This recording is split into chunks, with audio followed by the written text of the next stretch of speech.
Assalamualaikum warahmatullahi wabarakatuh. Kami dari kelompok 19 yang beranggotakan saya, Sofia Dwi Kinasi, dengan NIM 2403155409 dan rekan saya. Arya Abdi Wicaksana dengan NIM belakang 224. Dan saya Muslim Fazlur Rahman dengan NIM belakang 154. Di sini kami akan mempresentasikan dashboard yang telah kami buat menggunakan tools Tableau untuk memenuhi tugas mata kuliah Literasi Digital kelas 2024 C. Di sini dashboard kami berjudul Persebaran Kasus COVID-19 di Indonesia tahun 2020 hingga 2022. Untuk penjelasan lebih lanjut akan disampaikan oleh rekan saya.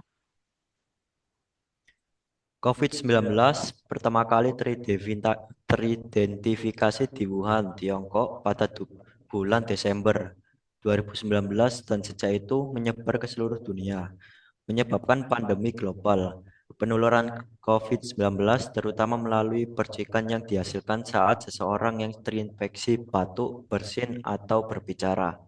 Virus ini juga dapat menempel pada permukaan dan menyebar melalui kontak dengan benda-benda yang terkontaminasi.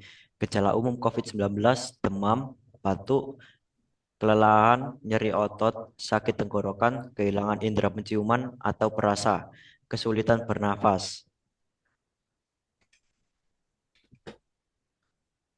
Pada bagian atas dashboard terdapat peta interaktif yang menunjukkan distribusi kasus COVID-19 di setiap provinsi.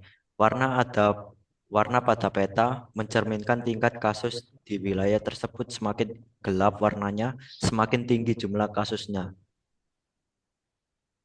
Selanjutnya yaitu tren kasus harian. Di sini terdapat garis menunjukkan tren kasus COVID harian 19 hari dari waktu ke waktu. Terlihat jelas bahwa terdapat lonjakan kasus paling tinggi di bulan Februari, yaitu tepatnya pada tanggal 16 Februari 2022. Di sini terdapat kasus baru sebanyak 64.718 kasus. Selanjutnya, distribusi kasus per provinsi. Pada grafik batang ini ditampilkan jumlah kasus berdasarkan provinsi. Top 3 provinsi dengan jumlah tertinggi yaitu yang pertama, Provinsi DKI Jakarta sebanyak 1.412.474 kasus, disusul oleh Provinsi Jawa Barat sebanyak 1.173.731 kasus, kemudian Jawa Tengah yaitu sebanyak 639.409 kasus. Sedangkan top 3 provinsi dengan jumlah kasus terendah ialah yang pertama Gorontalo dengan jumlah kasus 13.951 kasus, disusul oleh Provinsi Maluku Utara dengan jumlah 14.595 kasus, kemudian Sulawesi Barat sebanyak 15.601 kasus.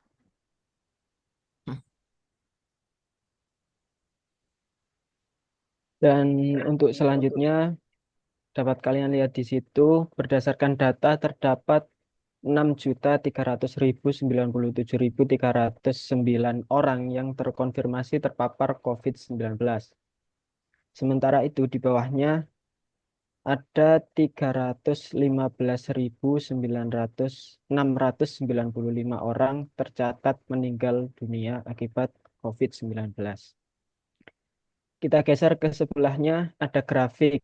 Dan grafik ini mengukur tingkat pertumbuhan kasus harian dengan membandingkan jumlah kasus baru hari ini dengan hari sebelumnya, dengan tanda garis putus-putus berwarna merah.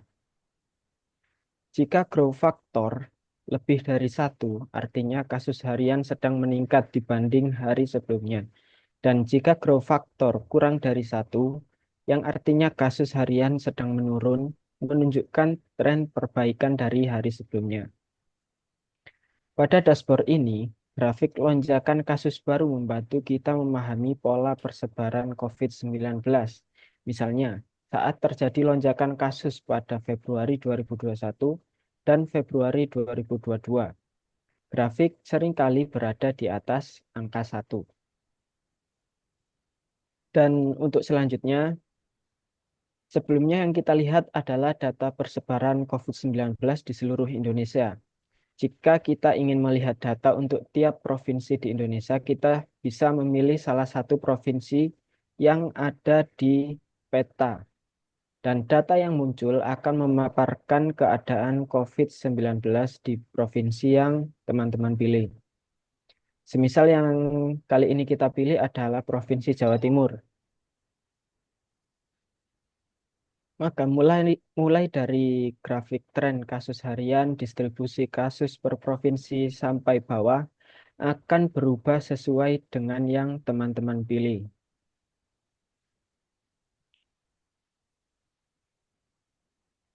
Sekian presentasi dashboard dari kelompok kami. Mohon maaf apabila ada kekurangan dan kesalahan kata. Terima kasih. Wassalamualaikum warahmatullahi wabarakatuh.